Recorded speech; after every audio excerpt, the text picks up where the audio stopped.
So we have some good news and we have some bad news. The good news is that food trucks have made their way into Gaza. Remember, it had been at least 80 days before there was aid and food sent into Gaza because Israel was preventing any aid or food from getting in. Well, now the trucks have been able to get into Gaza, but there isn't enough food for everyone. And on top of that, people are getting attacked once again when they go to the food trucks. We're going to get into this story here, ladies and gentlemen. Check this out. Let's get this first clip here from Case Study QB, always out there doing the damn thing. Aid trucks enter Gaza but fail to reach Palestinians. We have a couple of clips and updates about this. Check this out. Aid not getting to people in Gaza yet, even though the Israeli military has said 100 trucks carrying flour, baby food, and medical equipment were allowed into the Strip on Wednesday. Well, that's because the access route to the loading area is not secure, according to a UN spokesperson who also added much more aid needs to get in. All this as Prime Minister Benjamin Netanyahu now says Israel probably killed Hamas leader Mohammed Sinwar in an airstrike earlier this month. For the very latest on all of this, let's go to NBC's Matt Bodner. Matt, good morning. Jessica, good morning. Concern over the level of aid that is reaching the 2 million residents of Gaza is growing by the day, with the UN spokesperson saying Wednesday that even the limited quantities of aid that Israel is allowed to pass into Gaza this week has not actually reached anyone in need. The IDF says it's allowed 100 aid trucks packed with flour, baby food, and medical equipment to enter Gaza on Wednesday. But according to the UN, their cargo has not moved past the loading area at Kerem Shalom since the route the IDF had said they could use is unsafe. That lack of security is driven by two factors: concerns over looting along the route, but also restrictions put in place by the Israeli military as it continues with this latest offensive aimed at taking full control of the entire Gaza Strip. Israeli strikes yesterday continued to slam Gaza, with local health officials saying 86 people were killed. Prime Minister. Let's pause here for a second. So does everybody see what's happening here? It's always an excuse. So they had aid trucks that were able to get into Gaza, but then it's like, but wait a minute, that area is not secure. So we can't let the people get that food, right? Remember the videos that we saw last year where you saw Israeli settlers burning food and destroying the supplies that were supposed to enter Gaza. Like there's always a reason for something. At the same time that they're trying to supposedly send in the food and the aid, they're still bombing people in Gaza. They're still bombing hospitals, etc. So it's almost as like if you're trying to get to the food truck, you have to do so hoping that you're not going to get bombed while you do it. It's absolutely insane. Absolutely insane. Let's go past this a little bit here because I don't want to show that image on here, but I do want you to see the food line. So we'll bring in the food image here just to give you an idea. Like this is insane. Said that Israel will implement a new system for distributing aid, in which Israel will establish a, quote, sterile zone free of Hamas, where non-combatants will be moved. Did you see how they were picking up? They were basically trying to pick up food out of the rubble. You see this? So this is what they're going through. Like you're trying to grab food at the same time they're still bombing Gaza. So they're sorting through. Israel will establish a, quote, sterile zone free of Hamas, where non-combatants will be moved and given access to supplies. The UN says that Israel is preventing deliveries of hygiene products and fuel, and that even the 100 trucks that have been allowed into Gaza fall seriously short of what is needed by the population there. A UN spokesperson said, quote, much more aid needs to get in. Jessica. All right, Matt. This is absolutely disgusting. Like, I don't know how people can't look at those images and not feel some kind of way. Now, you're going to hear from a correspondent there on the ground. This is Rushi Abalouf, BBC's Gaza correspondent, speaking from Cairo. Overnight, Israeli airstrikes killed 6 members of Hamas police unit who, according to Hamas government media office, were protecting an aid convoy headed to the World Food Program warehouse in Deir Abala. Witnesses say the unit exchanged fire with looters before being struck by 4 or 5 Israeli missiles. So what you're finding out here is that when they say, well, Hamas is trying to steal the food, it sounds like they're trying to protect those food trucks, right? So let's go on a little bit more here. It says the Gaza Health Ministry confirmed 6 dead and 20 injured. As for aid, it is making little difference on the ground. Around 130 trucks entered Gaza in the past 3 days, but that's a drop in the ocean. Let's hear him here. Oh my God. Yeah, I mean, the strike overnight, according to witnesses, some local journalists, and also Hamas government media office targeted a Hamas police unit.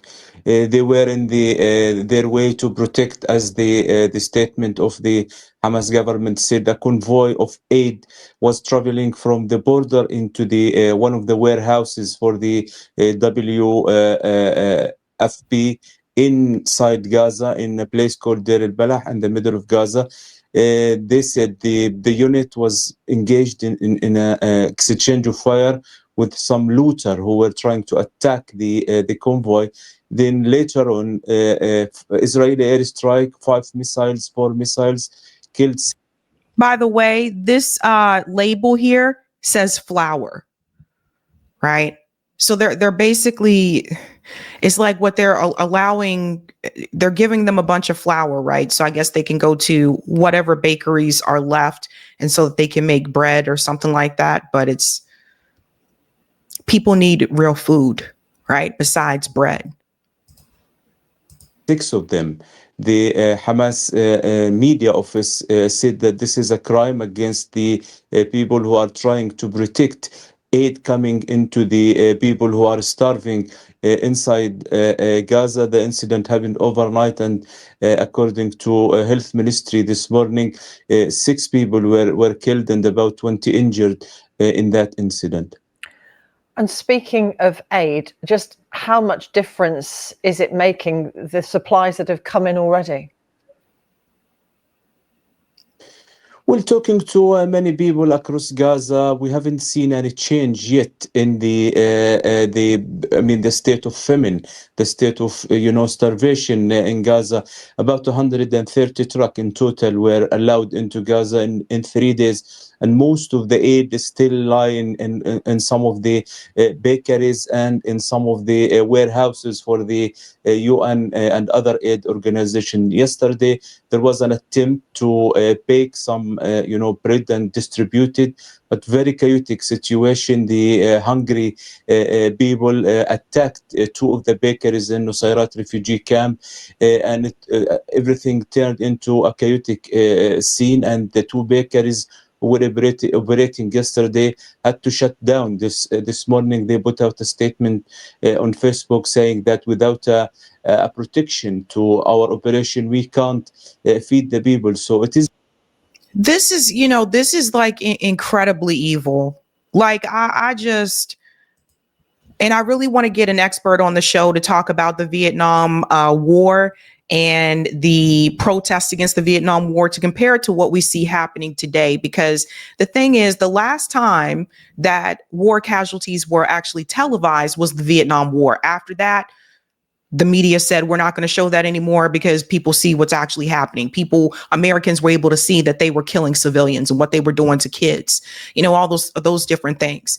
Well, they did stop doing that, but we still have social media. And that's how we've been able to see the images that were coming out of Gaza, that corporate media, I think, wanted to shield us from.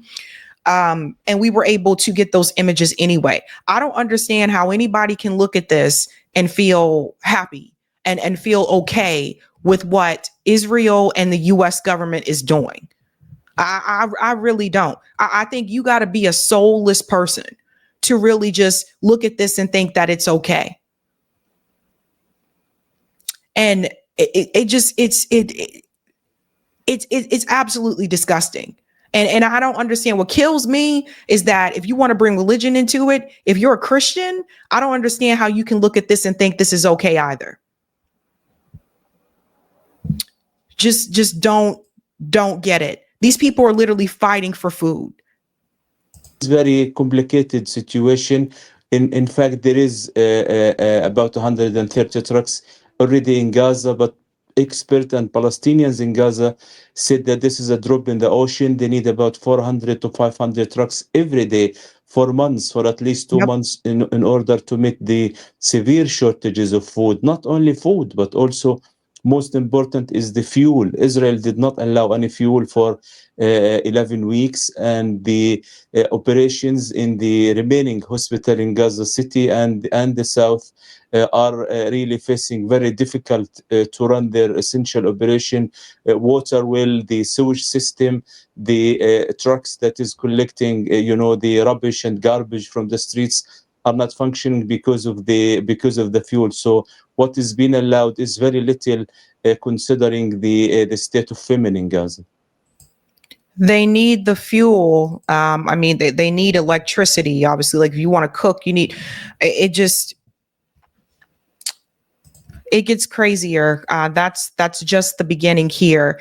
There was something else that was said today, and I swear to God, I'm telling you guys, corporate media is really trying to. This is another thing I want to say. Right now, they're really trying to zone in on the 2 Israelis that were killed in DC, so that you're not talking about this anymore. Listen to this that was said earlier. Ryan Grimm shared this. Smotrick. This is from Smotrick. The IDF is finally conducting a campaign against the civilian rule of Hamas and not just focusing on the military infrastructure. We are eliminating ministers, officials, money changers, and elements of the economic governmental system. Listen to this. הצלחתי. צה"ל סוף סוף מנהל מערכה נגד השלטון האזרחי של חמאס, ולא מתמקד רק בתשתית הצבאית. אנחנו מחסלים שרים ופקידים וחלפנים וגורמים במערך הכלכלי והשלטוני של חמאס. בעוד ימים ספורים תיכנס החברה האמריקאית בעזרת השם לעבודה. הצלחתי. צה"ל סוף סוף. Yeah, very like disgusting. Very disgusting. So this is a war crime. Publicly stating like what they plan to do. I just, the way that people are just turning a blind eye to this, it's insane. Like, that's a war crime. They're basically telling you they're going after ministers. By the way, they've also been attacking nurses. They're trying to kill nurses, anybody that can help the people. This is why they bombed the hospitals, because they didn't want the people to survive. So if you have an injury and the hospital's there and the doctors are there and the nurses are there, then they can treat you and try to help you. But if the hospitals are gone and the nurses are gone and the journalists are gone, it'll be as if nobody knows what's going on. And also, they're not going to make it. Now, I want to show you what this guy said, because he brought up a really good point. I don't think when they interviewed him, I don't think they were expecting this response. This is the DC shooter's neighbor. And I want you to hear what he had to say, right? Because they try to do a gotcha, and he really turned the tables on them. We have 2 people dead in DC. We have 50,000 dead in Gaza. And how many children starved to death last night? In 1956, Israel invaded Sinai. They invaded Gaza. The United States president at the time, Dwight Eisenhower, put his foot down, and he told the French and the British, get the heck out of the Suez Canal, and he told Israel to get the heck out of Sinai and out of Gaza. Now, where would we be today if we had a president that could have said that 2 years ago? Excuse me, can you describe again the Elias personality that you met? Quiet and friendly. Quiet and friendly. Yeah. What's your age, if you don't mind us asking? 71. Yeah.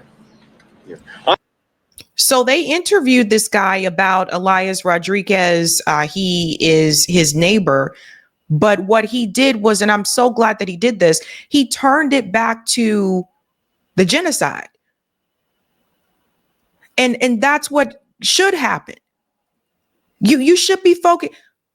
We're watching wall-to-wall media coverage of what happened in DC, but we have actively been watching a live stream genocide since October 2023. And he brought it back to that. So that's why tonight, I covered the story about the two Israeli embassy workers last night. I covered that story and I said, and that's it. We got to get back to business as usual, because what I don't want to do is keep covering that over and over and over, because then at that point, I'm no better than corporate media. I do not want people to forget what is actively happening to people in Gaza right now. And they're saying 50,000. At this point, it's hundreds of thousands of people that have been killed in Gaza. And we can't forget that. We can't forget how they've been starving people as well. We cannot forget it. And here's why we can't forget it. I want to show you something, because it's already happening. It's already starting. People are starting to take advantage of the DC killing. Solomon shared this video. Douglas J. Davis falsely accused an Uber driver of anti-Semitism because he ordered the wrong size Uber and couldn't fit. Watch this. People are already starting to take advantage of it. Douglas J. Davis falsely accused an Uber driver of anti-Semitism because his family was too big for the car. I heard you say under your breath they look Jewish. What? 4 times Grammy Award winner booked an Uber black car for 4 instead of an SUV for 5 without child seats. And when the driver refused to transport them for safety reasons, the man immediately started playing victim. I'm being harassed. Explain. You know what happened to CEO? You're racially profiling us. You're saying a racial profile you? You are 5 people, you book a black car? Go inside. And you tell the high racial profile? You're threatening me. No, don't stay. You're threatening me. I feel threatened. For what? You are threatening my children. Say your children. You are threatening. See, I'm not sure how old this video is, but I'm showing this to prove a point, right? Does everybody see what is happening? The rest of the world, like, people are going to be walking on eggshells. People are going to be afraid to say certain things. It's like, oh God, am I going to get accused of, well, what are we doing now? Well, what's happening? Right? Because I can tell you right now, black people nobody ever had to worry about this when it comes to black people. That's for sure. The way that our government is bending over backwards to help Israel and make sure that Israel is protected to the point where it is threatening our free speech, that's not okay. That's not okay. And I don't see how anybody, I don't care who you supported politically. The reality is this: if you support free speech, you should be against that. I feel like we're living in a McCarthy era. I feel like this is why. And I feel like I'm noticing a lot of similarities to what happened with the Vietnam War and what's happening right now. The silencing, the smearing, let's lock these people down. It's getting insane and crazy. All to protect Israel. This is insane. And you'll see more as some of the other stories, as we go into some of the other stories. This is getting to be ridiculous. And everybody knows it. Everybody can feel it.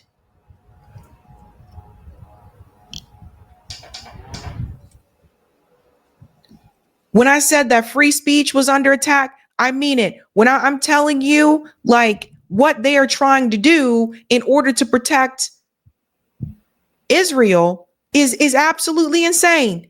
And no, that's not America first.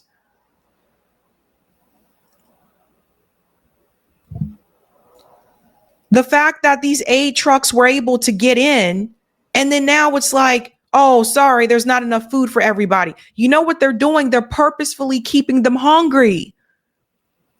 They're purposefully making them suffer. This is a trick. Oh, come get the food if you can make it there alive. We'll give you a little bit, but we won't give you enough. So then you guys will have to fight each other for the food. That's disgusting. Hey guys, this was a Sabby clip. If you like what you saw, hit that like button and subscribe.